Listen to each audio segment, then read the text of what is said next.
started. So, yesterday, we went through the set of slides that introduced you, at least briefly, to the different kinds of energy that are out there. And we talked about in class that we will discuss each of those types of energy in a little bit more detail at some time along the way throughout this course. But we're going to first focus on mechanical energy. And I think I mentioned to you guys yesterday that if I had you describe to me energy at this point in time based on your experience and what you've studied, you probably would tell me about mechanical energy, and that's okay. We'll talk about that today, and we'll get a little more detail over the next week. But even though there are a bunch of different types of energy, there are some things that make them similar. So first, what did we say was our working definition of energy? How are we going to sort of describe energy as we go forward? What's energy? Let's go with that. So, Fatima, go ahead. The ability to do stuff, all right? Or, if we want to make it a little bit more, sciencey or whatever, right? The ability to move or change things, the ability to do damage, the ability to make things different than they were before. These are all ways that we can describe energy. And if you're writing this down, thinking to yourself, I think I wrote this down yesterday. You did, right? The first two slides are the same as the first two slides from yesterday, but we're going to elaborate on mechanical energy as we go farther today. So, energy is the ability to do stuff, or to do damage, or to change things, or to make them different than they were before.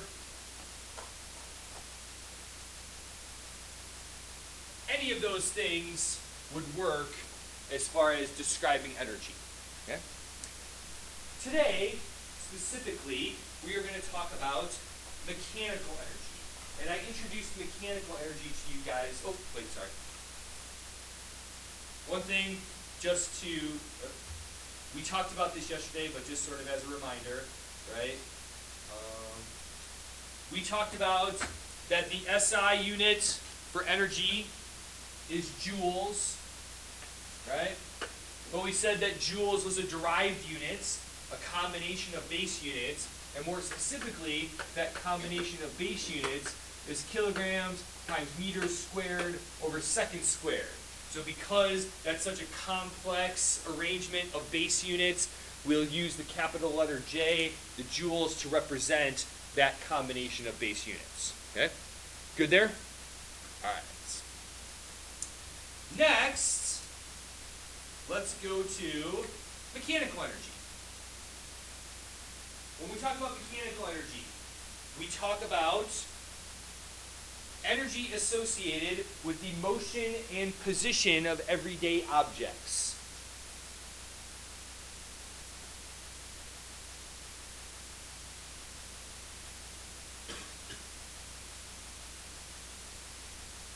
So first, because it's energy, right? Fatima, we said that because it's energy, it's what? We said generally our definition of energy is ability to do stuff. So we can do stuff, right? Change things, make them different, do damage, however we want to describe it, okay? But now we're doing things because of motion and position. Where something is or what it's doing. Mechanical energy is the sum total of an object's kinetic and potential energy.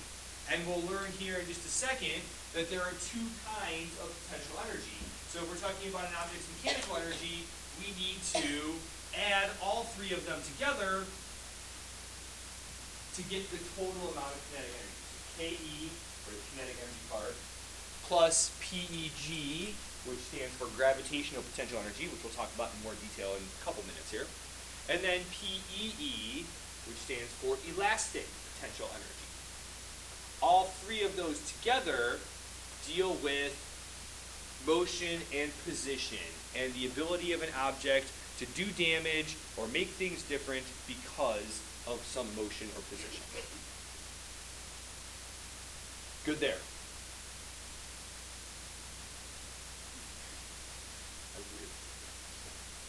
All right, so let's talk a little bit more detail. Let's start with kinetic energy. I am assuming that most of you have at least heard of kinetic energy before. Okay? How would we describe kinetic energy? Energy of motion, right? So, because it's energy, it has the ability to change stuff, to make things different, to do something, right? But it now has that ability because of the fact that it's moving. We talk about the factors that affect the kinetic energy. How much damage can it do because it's moving? How much can it really change something because it's moving? And we find out that the actual amount of energy it has, the amount of ability to change something that it has, depends on two factors. It depends on the mass of the object and its speed, or its velocity. So it depends on the mass and the speed, and in number 3 on your outline, you're going to write down that formula, right, to represent, or so that shows the relationship between how much energy does an object have based on its mass and its velocity. In this instance, we can use speed and velocity interchangeably, basically meaning the same thing. They actually aren't the same thing. We'll talk about the subtle differences a little bit later on in the year, but now we can think of them as the same thing. So, how much kinetic energy an object has depends on how big is it and how fast it's going. Okay? Good there? All right. You'll see in the outline, underneath there are a couple of questions, and we're going to talk about those questions here in just a second. So the first question says, what happens to the kinetic energy of an object if its mass is doubled, or if it becomes twice as big? So, practical example. Crossing the streets, right? You go to the corner, and like every good safety count graduate should, right? You stop, you look left, you look right, you look left again. Then you can start walking, right? Yes, safety count. I know it's been a while, but maybe for those of you that, does anybody do safety count counseling over the summer? Yeah, there we go. So Selma, if we have questions, I'll come to you. Okay. All right. Let's talk about two cars driving down the road. One, a small little compact car. Let's say it's a Prius, which you have in mind. Okay. So you got a Prius driving down the road. Okay. And then directly next to it is, I don't know, some huge SUV, a Suburban or something. Right? Let's say an Escalade. Okay, we'll go Escalade. We'll classy. All right. So you got your Prius and you got your Escalade. And let's say, just to make our argument a little bit more fitting in line with this question here, okay? Let's say that the Escalade is twice as big as the Prius. It has twice as much mass. Now, I realize the ridiculousness of the question I'm about to ask you, okay, but in the spirit of our, discussion here on kinetic energy, if it was unavoidable, right, let's say you didn't follow your safety count rules, right, and you forgot to look left the second time, right, you started walking, okay, and these two cars, 35 miles per hour, because they're obeying this legally posted speed limit, they're not speeding, right? They come around the corner, you didn't see them, whatever it might be, or maybe you just forgot to look left again, okay? And you stepped out in the street, Prius, Escalade, coming at you, both the same speed, right? Which one, if it's unavoidable that you're going to get hit by one of them, all right? Like I said, I realize the ridiculousness of the question, right? Which one would you rather get hit by? The Prius or the Escalade? All right. So, while, like I said, I realize the ridiculousness of the question, right? If it's unavoidable, I guess we'd rather get hit by the Prius than the Escalade, okay? Do they both have kinetic energy? Because they're both moving. That means they have the ability to do damage, the ability to change things, the ability to hurt you, right? But if we look at the formula that goes along with it, we said that the formula to determine the amount of kinetic energy it has depends on two things. the mass of the object and the speed of that object, or the velocity of that object. We kind of established in our discussion that the speed is the same, but the mass is different, specifically twice as big. So how much energy or how much more damage can the Escalade do than the Prius if it's twice as big? Twice as much. It can do twice as much, right? We're multiplying three things together here, right? If we talk about the Prius, right, its kinetic energy depends on 1/2. You can't really do anything about that. It's just part of the formula. But it has a certain mass. We'll call it m, all right? And it's traveling at a certain speed, v. We go there, okay? I know it's the same formula. But if we talk about the Escalade, right, its kinetic energy also depends on its mass. But now, what would I plug in for mass if we're talking about the Escalade? If it's twice as big, 2m. It's still going the same speed, so v's the same.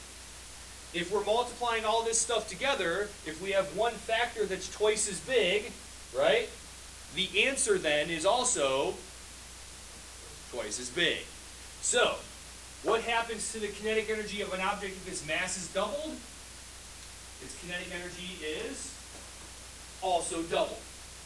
Okay? So size, the mass of the object, does play a role in how much damage it can do because it's moving. If we have something that has a very huge mass, like a train, right, it can do a lot of damage. Even though it might not be moving very fast, it still can do a lot of damage just because it's very, very large. Okay? Good there. The second question. Let's consider that Prius that was driving down the road, right? Except now it's not driving 35 miles per hour on the street. Now it's traveling 70 miles per hour on the highway. Okay? You're not trying to cross the highway in this situation, so I won't put you in that ridiculous of a situation, all right? But it's driving now 70 miles per hour on the highway. So going from 35 miles per hour to 70 miles per hour is how much of an increase in its speed? It's doubling the speed, right? We're going twice as fast. Clearly, because of the formula, right, KE equals 1/2 mv squared, clearly it's going to have more kinetic energy because it's going faster. But Julia, specifically, it's going how much faster? Twice as fast. So if in here we go 1/2, the mass of the Prius doesn't change when it goes faster, so it's just still m. But now, Julia, what are we going to plug in here? 2v. But remember, from the formula, we have to square that. By going twice as fast, how much kinetic energy, or how much will the kinetic energy increase this time? Jack? Not 8 times, 4 times, right? Because we have to square everything inside of this parentheses. Jack, 2 squared is what? 4. So by doubling the speed, we don't have twice as much kinetic energy. We have 4 times as much kinetic energy. 4 times the ability to cause damage. 4 times the ability to change things. By doubling the speed, we increase the kinetic energy by a squared factor, because the v is squared in that formula. Right? So while both mass and velocity affect the kinetic energy of an object, its ability to do damage, right, the speed affects it more because of the squared factor that's in the formula. Basically, don't cross the highway. Or when you go to take driving class, right, they're going to tell you to do what? Not go on the highway. Use the brakes in order to do what? slow your car down, right? Same thing, right? A small increase in mass doesn't change the kinetic energy all that much, but a relatively small increase in speed will have a greater effect on the kinetic energy, right? Adding one person to your car really doesn't make the kinetic energy of your car increase by all that much, but going 10 miles per hour faster has a relatively bigger increase in your kinetic energy because of that squared factor that's in the formula. Okay? Good there? All right. Next. Oop, not what I want to do.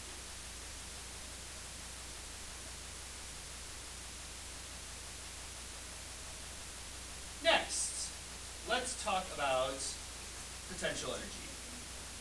All right. Again, I am assuming that all of you have heard of potential energy somewhere along the way, and you learned it in a certain fashion. And you learned that potential energy is stored energy. All right, fine. I don't like that definition because to me it never made sense. Like, what like chipmunk storing something in like their cheeks or what? What does that mean? All right. In order to keep it in line with our definition of kinetic energy, if kinetic energy is energy of motion, we can think of potential energy as, if I ever get it here, it never shows up, there we go, as energy of position or location.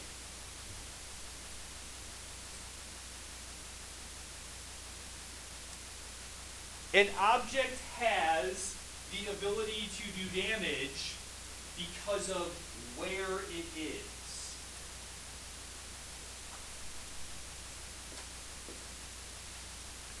So if kinetic energy is energy of motion, it has the ability to do damage because it's moving. Potential energy, energy of position, it has the ability to do damage because of where it is. For instance, not that this would hurt greatly, but, right? So, there is the yellow ball sitting on the table. Right now, does it really have the ability to do damage?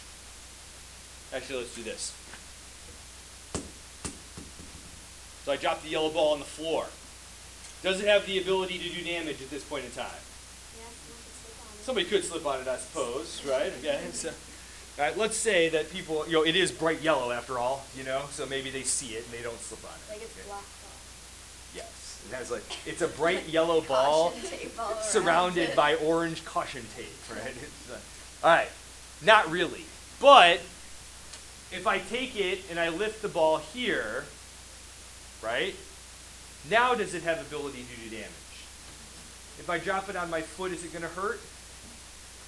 Yeah, I mean, probably not real bad, but it's going to hurt, all right? So, because of its position, because of its location, now it has the ability to do damage, whereas before it didn't.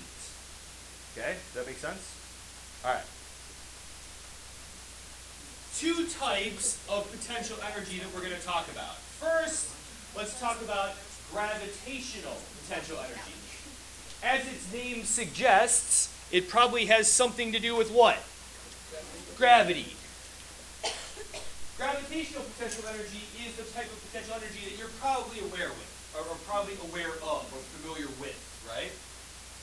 Gravitational potential energy is potential energy that depends on the location of an object from the ground. Where is it relative to the ground? And how much damage can it cause because of that? More generally, it's not just a location from the ground, it's its location from a source of gravity. It's just that for most of us, the only source of gravity that we ever really experience on a large scale is gravity that comes from the Earth, right? So we talk about where this object is in relation to the Earth. How much potential energy an object has, gravitational potential energy an object has, is going to depend on three factors. And those three factors are summarized in this formula, m times g times h.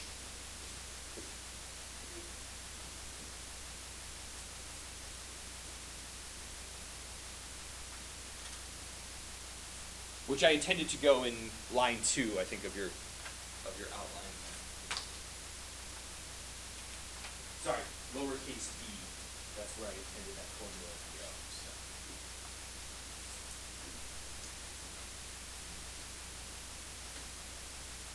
So let's talk about this potential energy formula.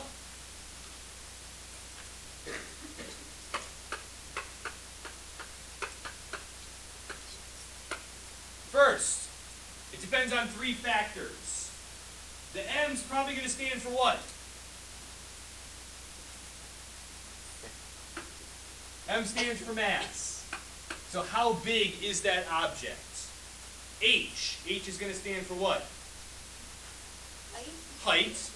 How high up off the ground is that object? Okay? The middle one, the lowercase g, represents the acceleration of gravity. Officially, that's what it means. And we'll talk about that in more detail as the year goes on.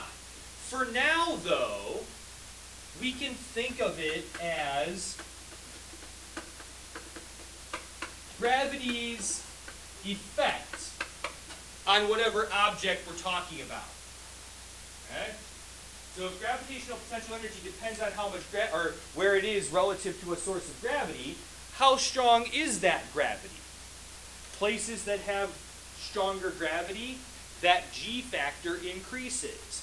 Places that have not quite as strong gravity, that g factor will decrease. Okay? That's a known value. Tomorrow we'll plug in a number for that, but right now we'll just talk about it as the effect of gravity. So, this yellow ball, right? We've picked it up out of the caution tape that was around it, and we've lifted it off the ground, and now it has the ability to do some damage, like if I drop it on my foot, it's hurting, because of where it is. If I take this ball and I raise it twice as high,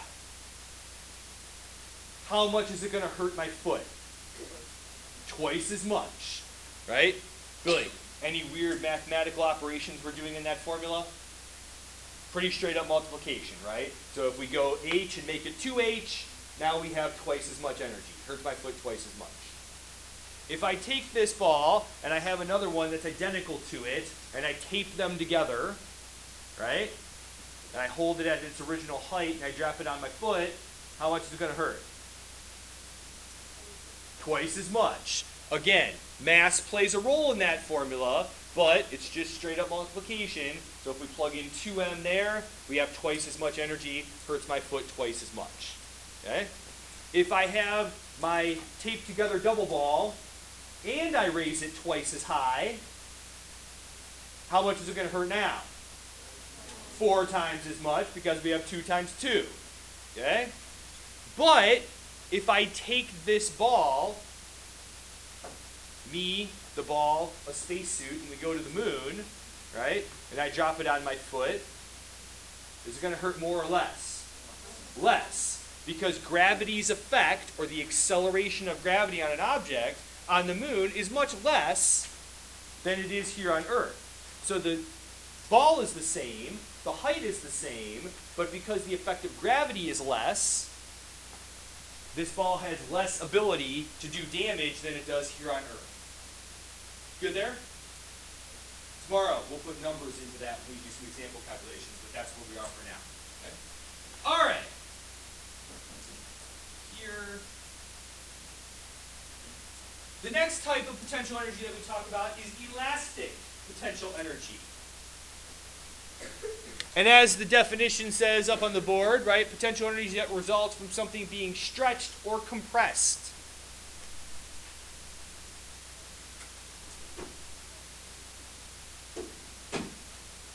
So in this drawer here, I just pulled out, I have a large rubber band. Right now, does it really have any ability to do damage?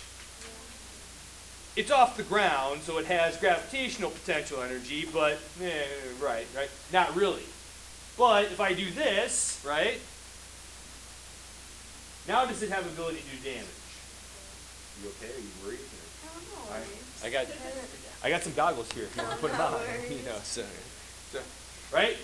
By stretching out this object, it now has some ability to do damage, to change things, to make things different than they were before that it didn't have before it was stretched.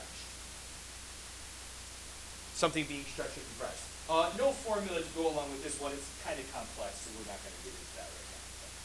All right, good there? So those are our types of mechanical energy. Put them all together, we have mechanical energy. All right, next. Let's go to the back side. Let's talk about work. Work is one of the examples that shows up in physics class of a word that you know the definition of. I mean, you all know what work is, right? But in physics class, it has a very specific definition. And if we don't understand that definition, we run the risk of answering questions about work incorrectly because we didn't understand the subtle difference between what we thought was work and what work is defined as. So keep that in mind as we go forward. It happens more in physics stuff than it does in chemistry stuff because physics is the study of the physical world. We have to explain things that we see. That means we describe them in the ways that we describe them in everyday language, but they have some real specific meanings. So keep those meanings in mind as we go forward. We define work as the transfer of energy between objects. The transfer of energy between objects. As it says in the little subpoint, the energy of an object will change when work is done. Probably more accurately, it should say the energy of two objects will change when work is done. Because if we're transferring energy between objects, what has to happen to one of the object's energies? If we're transferring energy from one place to the other, what happens to one object? Energy goes down, while the other object's energy goes up, right? So two objects are going to have a change in energy because of work being done. Now, yesterday, I made some mention at the beginning of class about the 4 big ideas of physical science. Remember that? That discussion a little bit? One of those ideas was forces in motion. What did we say forces do to stuff? Forces cause. Anybody? Anybody? Were you thinking about it, or were you just stretching? Okay. Yeah. So you want to know what forces? Yep. What do forces do? I want to go a little more general than that. Forces change stuff. All right. So forces change stuff. Here we have energy changing. What do you think causes the energy of something to change? In order to change the energy of something, if forces change stuff, and we're changing energy, we need to have a force. Right? So, work is only done when a force is applied and an object's motion changes because of that force. So when we do work, we have to apply a force, and then that object has to move because of the force that we've applied. And we summarize the effects of the force and how far that object moves with the equation down at the bottom. W equals F times D, where the amount of work that we do, that's W, is equal to the force that we apply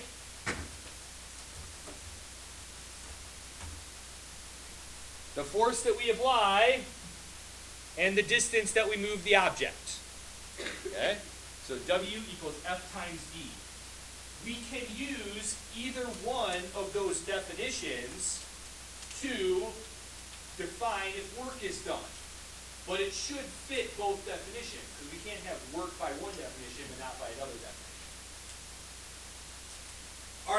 Good there. The rest of the outline on the back page here is always going to start with the same question, and it's a question that's under letter E. Is it work? So I'm going to show you a sequence or series of pictures, and the question is always the same. Is it work? So, first things first.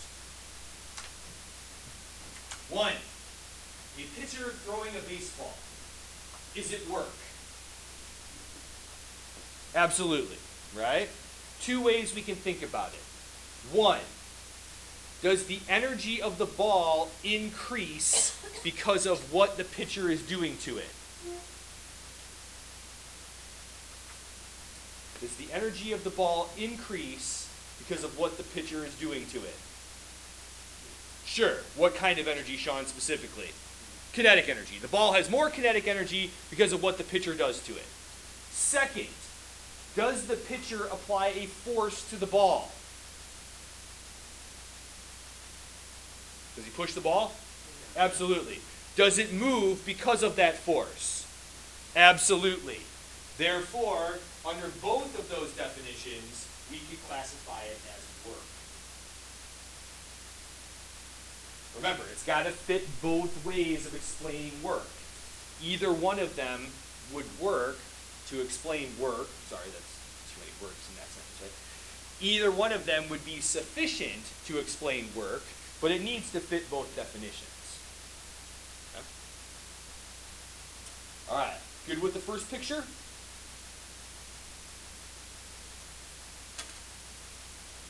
All right, second picture. Here's a lady working at, I don't know, some factory somewhere, right? And she has to lift this big heavy crate up to the top of this ledge where she's standing. So she has a rope and a pulley. She ties the rope to the box. She runs the rope over the pulley. She pulls it. Is it work? Yes, definitely work. 2 ways we can think about it, right? First, does she apply a force to the box? We can answer questions in here. Did she apply a force to the box? Yes. Did it move because of that force? Yes. So that fits the definition. Second, has the energy of the box increased because of what she did? Specifically, what kind of energy? What kind of potential? Gravitational potential, right? So yeah, this crate has more gravitational potential energy because of what she did to it than it did before. So yes, she applies a force, the box moves because of the force. And yes, she increased the energy of that object.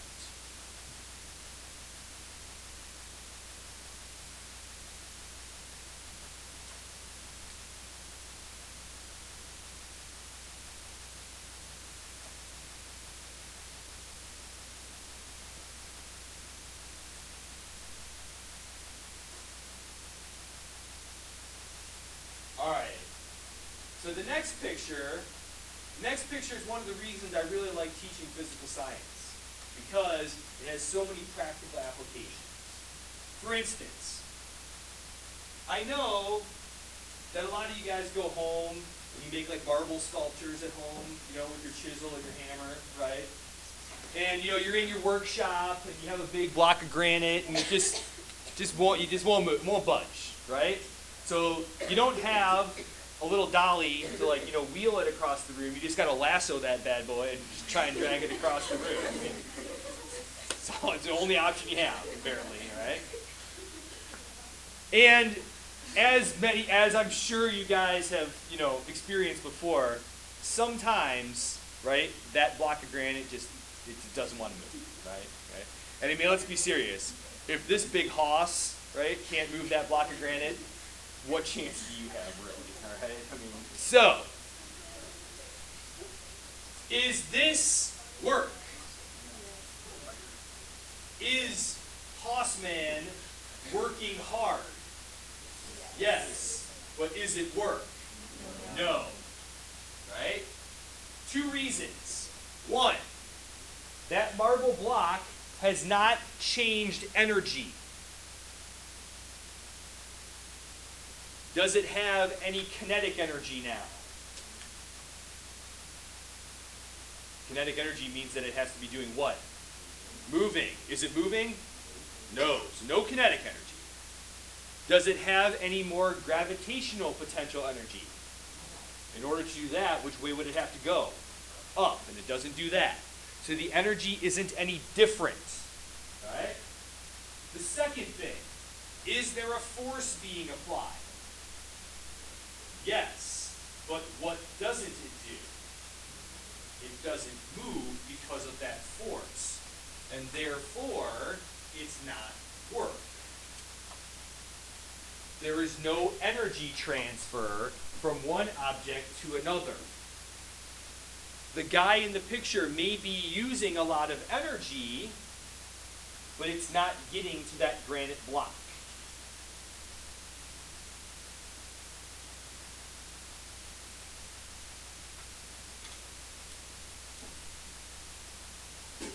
All right, good there?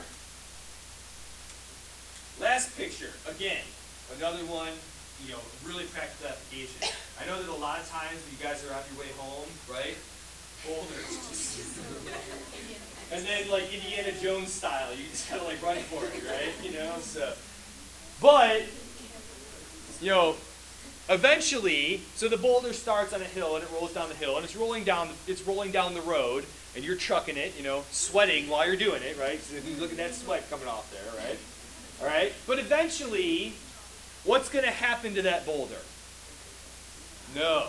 Eventually what's going to happen, well, it may catch up to you before or after this happens. Hopefully it doesn't catch you before this happens. But eventually this boulder is going to do what? It's going to stop. All right? Like I said, hopefully that happens before it catches you. But, the guy can just move a couple feet to the right. No. It's not an check, it's not an option. Right. So, the boulder's slowing down. Well, I mean, you can move to the right, but you know another boulder's just coming right behind you. So, you might as well just outrun this one. It takes the fun out of everything. Might as well just outrun this one. We're going to have to eventually. So. All right. So in this case, right, the boulder stops. Is that work? The boulder's slowing down. Is that work? Go back to our definitions. Does the energy change? Yes, right? When it first gets to the bottom of the hill, it has a lot of kinetic energy. But eventually, what happens to the kinetic energy? It decreases, and eventually when it stops, it ends up as, well, not exactly, but the kinetic energy ends up as what? What value of kinetic energy does the boulder eventually have? Zero, because it stopped, right? So, is there a force acting on that boulder? Yes. What force? Friction is acting on that boulder, right? So, the boulder has less kinetic energy because of the applied force.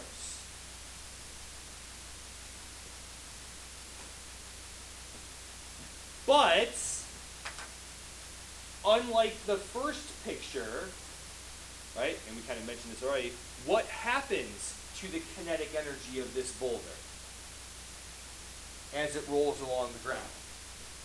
It decreases. So, how do we distinguish this kind of work from the kind of work that the pitcher does where he increases the kinetic energy? It is, well, if something's decreasing, what can we throw in front of it to show that it's decreasing? Put an arrow. Thinking mathematically.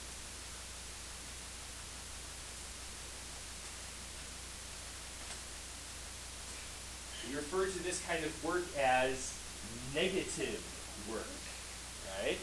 Because you're not increasing the energy of an object, you are decreasing the energy of an object, right? If it has less energy than it had when you started, we have worked on it negatively. Okay?